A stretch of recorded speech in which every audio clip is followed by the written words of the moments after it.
আপনারা তো সবাই জানেন যে গণতন্ত্র পুনরুদ্ধারের যে সংগ্রাম চলছিল, যে আন্দোলন চলছিল,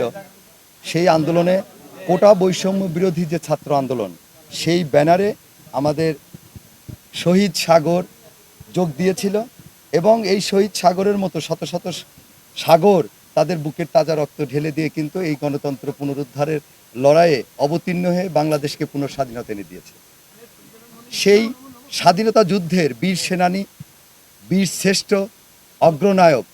শহীদ সাগরের পরিবারে আমাদের দল বাংলাদেশ জাতীয়তাবাদী দল, বাংলাদেশের সর্ববৃহৎ সবচেয়ে জনপ্রিয় দল। এবং এ দলের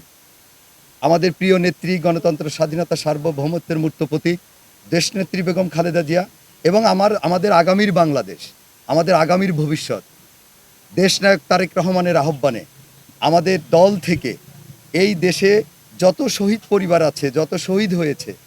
তাদের বাড়িতে তাদের পরিবারের পাশে যেয়ে দাঁড়ানোর জন্যে এবং যারা নিখোঁজ হয়েছে, যারা আহত হয়েছে, তাদের এই পরিবারের পাশে দাঁড়ানোর জন্য আমাদের দলের থেকে যে আহ্বান, সেই আহ্বানে সাড়া দিয়েই আজকে আমরা জেলার আমাদের সর্বোচ্চ নেতৃত্ব, জেলা বিএনপির সুযোগ্য আহ্বায়ক অ্যাডভোকেট লিয়াকত আলী বাবু সহ আমাদের সিনিয়র নেতৃবৃন্দ সহ এই জেলার প্রতিটা জাতীয়তাবাদী শক্তির নেতাকর্মীরা কিন্তু আজকে এই শহীদ সাগরের কবরস্থানে আমরা আত্মার মাগফিরাত কামনা করেছি এবং ওর পরিবারের পাশে এসে ওর